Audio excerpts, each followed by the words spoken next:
Quizás te preguntes por qué me cuesta tanto vivir, por qué me duele tanto la vida. Quizás sientas que los problemas son más fuertes que tu fe. Quizás estés viviendo una etapa de tu vida donde los problemas no te dejan ver más allá de lo que te está pasando hoy. Esas nubes quizás te están tapando el sol que está detrás. Es por eso que tenemos un mensaje especial para vos. Esta mañana, como hacemos todos los sábados a la mañana en el estreno, tenemos una programación especial que necesito que la veas. Dios quiere que la veas porque va a traerte mucha esperanza, va a traerte mucha confianza en Dios y te va a dar ese ánimo que necesitas para vivir una vida conforme a lo que Dios quiere. Como siempre te digo, muchas gracias por acompañarnos en un nuevo programa.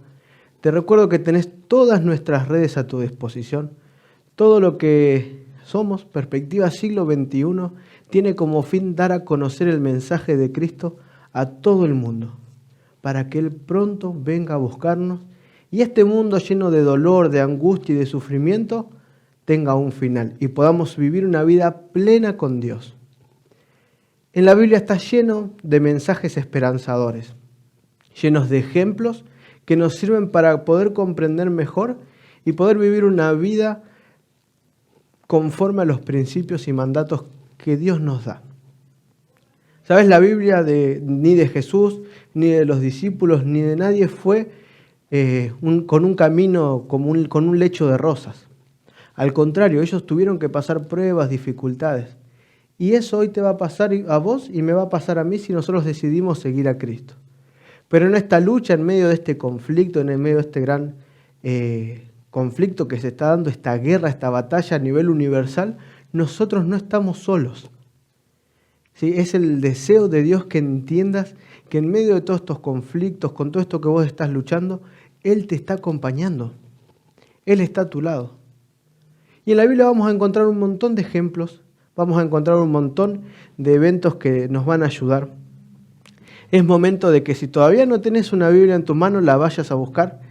Es momento de que si por ahí tenés ahí en algún, como tengo yo acá, por ejemplo, ven, en algún teléfono, algún dispositivo móvil, que puedas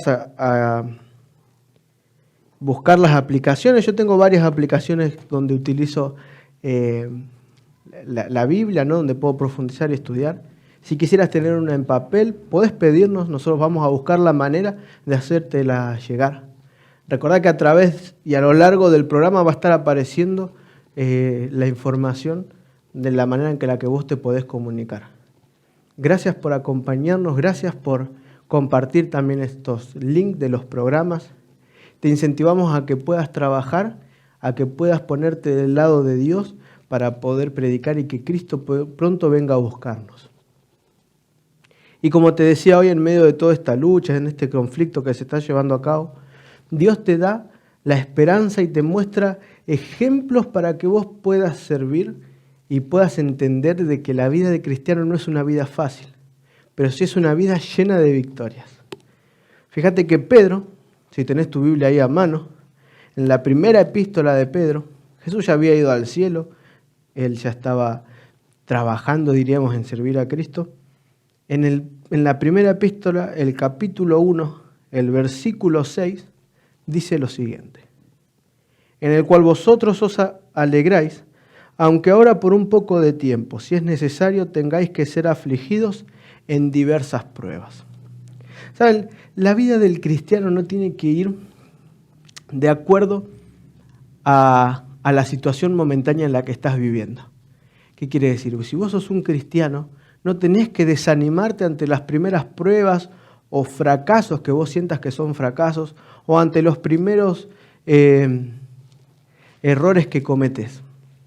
Al contrario, Pedro nos está diciendo acá que tenemos que estar alegres, que tenemos que estar gozosos, tenemos que disfrutar de una vida plena en el cristianismo, en cuanto a que si yo decido seguir a Cristo, voy a tener problemas, pero la vida es así. Y a pesar de las circunstancias, a pesar de que este mundo lleno de pecados me lleva a tener una vida llena de problemas, Dios me acompaña. Por eso dice que tenemos que alegrar Y dice que es un poco tiempo, es un momento breve, es un momento determinado, limitado en el que vamos a tener angustias. Ven porque dice, ahora por un poco de tiempo, si es necesario, tengáis que ser afligidos en diversas pruebas. No sé qué versión tendrás, en algunas hablan de tentaciones. Tentaciones, pruebas vienen prácticamente etimológicamente de la misma palabra. Y acá Pedro te está diciendo que es necesario que seas tentado, que seas puesto a prueba, pero lo tenés que tomar con alegría. No, cuánto sufrimiento, sino alegría en cuanto a que vos sabés que hay alguien que te está acompañando. Y para todos aquellos que dicen que Dios los tienta, o que Dios manda las angustias, o que Dios manda los problemas, quiero decirte que no es así. Y no lo digo yo, lo dice Dios mismo. Está en su palabra. Santiago, el libro que está antes, en el capítulo 1, el versículo 12 y 13, dice lo siguiente. Bienaventurado varón que soporta la tentación, porque cuando haya resistido la prueba, recibirá la corona de vida que Dios ha prometido a los que le aman. Cuando alguno es tentado, no diga que es tentado de parte de Dios, porque Dios no puede ser tentado por el mal, ni Él tienta a nadie. Te quedó en claro, Dios no te manda las tentaciones ni las pruebas. Las pruebas que vos estás pasando, la enfermedad que estás transitando, el problema económico, sea lo que sea que vos hoy estás transitando, no es porque Dios te manda para ver si sos bueno o no. Esto sucede porque dice, es necesario que resistamos a las pruebas para poder recibir la corona de vida. Dios tiene algo mejor para vos. Dios tiene algo que vos puedas, para que vos puedas salir adelante. Porque el fin no está en esta tierra, sino en lo que viene después. Dice que cuando alguno es tentado, nunca diga que Dios. Cuando sos puesto a prueba, nunca digas que Dios te manda esta enfermedad o que Dios te mandó esta angustia. Por el contrario, tenés que decir que a pesar de la diferencia, de la dificultad que estás pasando, Dios te está acompañando. Veamos un ejemplo. Vamos a ver un ejemplo. Y miren, fíjense si no tenemos un Dios extremadamente amante, que Él, en su mismo ejemplo, vivió lo que nosotros tendríamos que vivir, porque te ama a vos y porque me ama a mí. Y el ejemplo lo vamos a encontrar viendo la historia de Jesús mismo, y tenemos que ir a Lucas para eso. Lucas, el capítulo 4. Es un evangelio, es el tercer evangelio que encontramos. Lucas capítulo 4, vayan conmigo, y ahí vamos a encontrar la tentación de Jesús. ¿Saben? Mateo 4, Marcos 1 también hablan acerca de la tentación de Jesús. La tentación de Jesús se relata y se cuenta en estos tres evangelios y se considera que es un evento importante porque es un evento donde Jesús, ¿sí?, con las mismas armas que nosotros tenemos, enfrenta al enemigo. ¿Sí? Él no planea, no utiliza su superpoder para poder vencer. Él te quiere enseñar que vos y yo tenemos los mismos métodos para poder librarnos del mal. Y en este ejemplo queda bien en claro que quien manda las tentaciones es Satanás, no es Dios. Pero también escucho decir muchas veces que no es que yo pequé, sino que Satanás me obligó. Satanás tampoco te obliga. Satanás te puede inducir a tomar decisiones. Él no puede tomar decisiones por vos. Por eso son tentaciones. Porque Él te tienta a que vos actúes. Y nosotros muchas veces caemos. Nosotros caemos porque somos humanos que tenemos debilidades. Y cuando permitimos que las debilidades crezcan y el Espíritu de Dios en nosotros disminuya, es ahí donde nosotros tenemos problemas. Fíjense, en Lucas 4 voy a leer el versículo 1 y 2. Jesús, lleno del Espíritu Santo, volvió del Jordán y fue llevado por el Espíritu al desierto, por 40 días, y era tentado por el diablo, y no comió nada en aquellos días, pasados los cuales tuvo hambre. Esta tentación, acá se describe en tres. Probablemente durante 40 días el diablo, Satanás, haya estado lo tentando. Pero estas tres se cree que fueron como las más, por así decirlo, fuertes en cuanto a que quizás las anteriores era solamente incitación y en esta ya se había aparecido en forma corpórea ante Jesús, ¿no? Entonces dice que él estaba lleno del Espíritu Santo, ¿sí? Y seguramente esto se debe a que él había sido, si leemos lo anterior, Jesús recién había sido bautizado, ¿sí? Entonces dice que pasados los 40 días sucede lo que vamos a ver a continuación. Pasados los 40 días es porque Satanás nunca te va a ir a buscar en el momento que vos estás fuerte espiritualmente, que te sentís, que lees la Biblia, que orás, que te consagrás a Dios. Él siempre va a aprovechar tus momentos de debilidad. Y ahí es donde él va a atacar. Y otra cosa que dice que fue por el llevado al Espíritu al desierto. Si el Espíritu Santo lleva a Jesús al desierto. Y no es como muchos creen que el Espíritu Santo llevó a Jesús al desierto para que Jesús sea tentado. Cuando uno lee y profundiza un poquito más en la historia, en lo que dicen las palabras en el idioma original, dice que el Espíritu Santo los lleva por un periodo de 40 días al desierto. Los mismos que estuvo Moisés, los mismos que estuvo Elías, los mismos que estuvo el arca en el agua. Estos 40 días siempre hacen referencia a una etapa de preparación, ¿no? De una etapa en la que la persona se prepara para lo que viene. Y fíjense que acá dice que como consecuencia, Satanás aprovecha que Jesús estaba en este lugar, entonces decide atacar. Entonces, en el versículo 3 vamos a leer el 3 y el 4. Y dice, entonces el diablo le dijo, si eres hijo de Dios, di a estas piedras que se convierta en pan. Pero Jesús le respondió, escrito está, no solo de pan vivirá el hombre, sino de toda palabra de Dios. Saben, esta primera tentación se describe en 3, ¿no? Pero esta primera se plantea una tentación, podríamos decir, en el plano físico, ¿sí? Fíjense que empieza diciendo, si eres el Hijo de Dios. Otra vez Satanás pensando, yo en el Edén planteé la duda. Le planteé la duda a Adán y Eva, y Adán y Eva cayeron. Es probable que Jesús también caiga. Él utiliza el mismo modus operandi, como quien diría, la misma estrategia, fíjense, sembrar la duda. Así que, ¿sos el Hijo de Dios? Necesito una demostración. Entonces, fíjense, acá el problema no era convertir la piedra en pan. Acá el problema no era si Dios tenía o no tenía poder. Acá el problema era que iba a obedecer a Satanás, ¿sí? Estaba haciendo algo bueno porque él tenía hambre. Él tranquilamente podía haber dicho, bueno, sí, tenés razón, tengo hambre, tengo el poder, porque tenía el poder.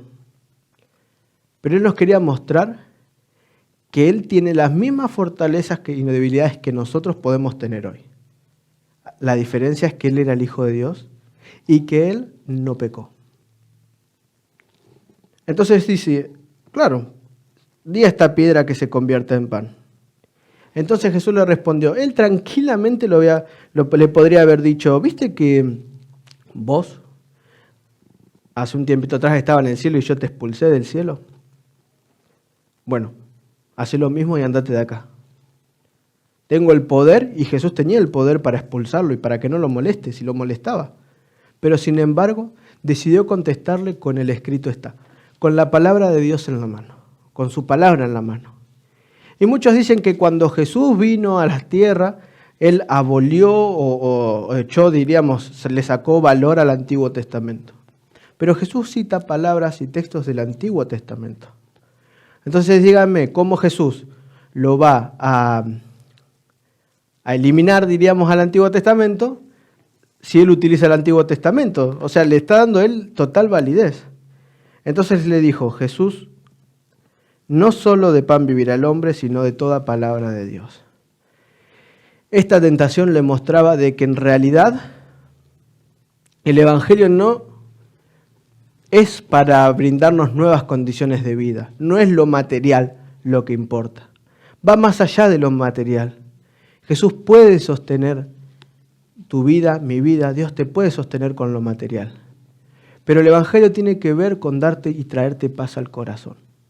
No solo de pan vivirá el hombre. Dios sabe por demás y por encima de cualquier cosa de que Él puede darte porque te ama lo que necesitas. Pero vos necesitas a Él buscarlo no para tener un beneficio solamente material, sino más allá, tiene que ser espiritual. Y con eso tiene que ver la siguiente tentación. Y en el versículo 5 dice, y le llevó el diablo a un alto monte, y le mostró en un momento todos los reinos de la tierra. Y le dijo el diablo, a ti te daré esta potestad, y la gloria de ellos, porque a mí me ha sido entregada, y a quien quiero la doy. Si tú postrado me adoras, todos serán tuyos. Interesante, ¿no? Fíjense cómo sigue mintiendo Satanás. Este plan de mentira, falsificación, que se planteó desde el Edén, sigue a lo largo de los siglos. Entonces acá dice, algo interesante que quiero destacar. Podríamos sacar muchas cosas, pero voy a tratar de sacar solamente lo necesario para la meditación en esta mañana. Dice, a mí me ha sido entregada. Satanás creía que Adán y Eva, ¿esto cuándo sucedió? O sea, ¿cuándo le fue entregada la potestad en esta tierra? Él creía que se la había quitado a Adán y Eva. Ahora yo te pregunto, ¿Adán y Eva se la dieron? No. Adán y Eva cayeron en la trampa y por consecuencia la autoridad de la potestad fue otorgada y pasada a Satanás. Pero que Satanás no se confunda. Y vos tampoco te tenés que confundir. Adán y Eva no eran los dueños de la tierra, eran los mayordomos. Entonces le estaba ofreciendo algo que él mismo no tenía. ¿Sí? Entonces tenemos que entender algo. Que Satanás nos puede pintar la vida de una manera que puede parecer hermosa, pero que en realidad no lo es. Entonces Jesús le dijo, en el versículo 8, vete de mí, Satanás, porque Cristo está. Al Señor tu Dios adorarás y solo a Él servirás. Esta tentación en el plano espiritual, Jesús te quiere mostrar y te quiere enseñar que no puede haber nunca una unión entre la luz y las tinieblas. Que te quede claro, no podemos servir a dos señores. No podés decir ser cristiano y permitir acariciar ciertos pecados. No. Tenés que dejar a un lado esos pecados. No puede haber comunión entre el diablo y Jesús. Porque es o una o la otra. Porque vas a amar a uno y a odiar al otro, o rechazar a alguno y servir al otro. No puede haber una unión entre la luz y las tinieblas. Y acá le estaba diciendo, todos te van a adorar, ¿no? Le estaba ofreciendo entregarle el mundo que le pertenecía, y Jesús no hacía falta que muera en la cruz. Sin embargo, él entendió que la muerte en la cruz era necesaria por vos y para mí. Satanás no tiene la autoridad de nada. Dios es el que tiene la autoridad completa en este mundo. Y él decidió vivir esa vida. Y él decidió vivir esa vida en la que sufrió, en la que la pasó mal, por amor a vos y por amor a mí. Y la tercera tentación dice, y le llevó a Jerusalén y le puso sobre el pináculo del templo y le dijo, si eres el Hijo de Dios, échate de aquí abajo, porque Cristo está. A sus ángeles mandará cerca de ti a que te guarden, y en las manos te sostendrá para que no tropieces con tu pie en piedra. Y fíjense que hasta el mismo Satanás le cita las Escrituras, un salmo le cita. Esta tentación tiene que ver con un plano intelectual, podríamos decir. La inteligencia, ¿no? La parte del intelecto de la persona. ¿Y por qué? ¿Qué tiene que ver? Porque ¿a dónde lo lleva? Dice, a la parte más alta del templo de Jerusalén. Es decir, nosotros sabemos que el templo de Jerusalén estaba en la parte superior, en la parte más alta de Jerusalén, del pueblo de Jerusalén. El templo estaba en la parte más elevada de Jerusalén. Así que desde ahí arriba podía ver todo Jerusalén.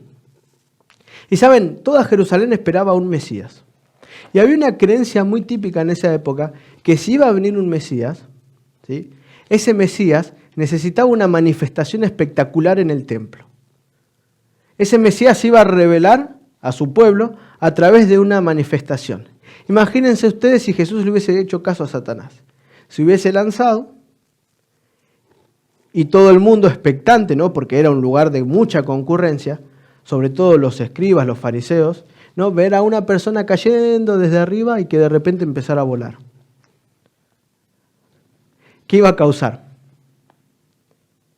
Sensacionalismo. ¿Saben? El cristianismo no tiene nada que ver con el sensacionalismo. Me hago explicar la idea. Porque entonces Jesús le dice, dicho está, no tentarás al Señor tu Dios. Jesús no vino a este mundo a generar sensaciones. Jesús tenía que cambiar vidas y que estas vidas tomen decisiones. No que sean sensaciones que desde hoy digas actuar de una manera y mañana te lleve a actuar de otra manera. Dios no vino a generar sensaciones volátiles que se van con el día y del día a la mañana, de la noche a la mañana, perdón. Dios viene a mostrarte que tenés que tomar decisiones que sean racionales. Estas tentaciones afectan todo en la vida del cristiano. Afectan tu vida y la mía. ¿Y de parte de quién vinieron? De Satanás. Por eso dice, todas las cosas que yo voy a solamente resaltar, las 3 contestaciones que Dios le hace a Satanás en esta situación. El versículo 4. Jesús respondiendo le dijo, escrito está, no solo de pan vivirá el hombre, sino de toda palabra que sale de la boca de Dios. Versículo 8 ahora. Respondiendo Jesús le dijo, vete de mí, Satanás, porque escrito está, al Señor tu Dios adorarás y solo a Él le servirás. Y ahora el último versículo, el 12. Respondiendo Jesús le dijo, dicho está, no tentarás al Señor tu Dios. Todas las respuestas fueron iguales, con un escrito está. Nosotros somos llamados hoy a vivir una vida no impecable porque vamos a tener problemas, pero sí una vida de decisiones. El versículo 13 dice, y cuando el diablo hubo acabado toda la tentación, se apartó de él por un tiempo. Y se apartó un tiempo porque esa batalla no terminaba ahí. Iba a seguir hasta la cruz. Y Satanás sabía que iba a tener más oportunidades. Pero Jesús nunca flaqueó, nunca pecó. Tranquilamente podría haberlo mandado a volar acá. Él tenía poder hasta de destruirlo con solo el chasquido de sus dedos. Pero sin embargo decidió mostrarte a vos y mostrarme a mí cuál es la manera de seguir, avanzar y de no decaer sobre todo. Es todo con un escrito está. La vida del cristiano te tiene que llevar a vivir una vida fundamentada en la palabra de Dios. En ningún momento vas a encontrar que dice que no va a haber problemas, pero Dios te llama a perseverar. Dios te invita a que todas tus decisiones sean pensando no en la vida que estás viviendo acá, sino en la vida eterna. No pienses que todo lo que está en este mundo es todo lo que hay para vos, porque Dios te promete mucho más. Fíjense el siguiente versículo de Primera de Pedro. Empezamos leyendo Primera de Pedro 1:6 y ahora vamos a leer Primera de Pedro 1:7. Para que sometida a prueba vuestra fe, mucho más preciosa que el oro, el cual aunque perecedero se prueba con fuego, sea hallada en alabanza, gloria y honra cuando sea manifestado Jesucristo. Y cada vez que en la Biblia encontramos que sea manifestado Jesucristo, el evento principal es la segunda venida. La segunda venida en gloria y majestad en la que Cristo pronto te va a venir a buscar a vos y me va a venir a buscar a mí.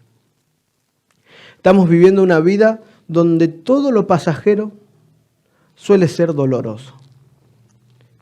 Hoy estamos arriba y mañana estamos abajo. Pero Jesús te llama a no decaer.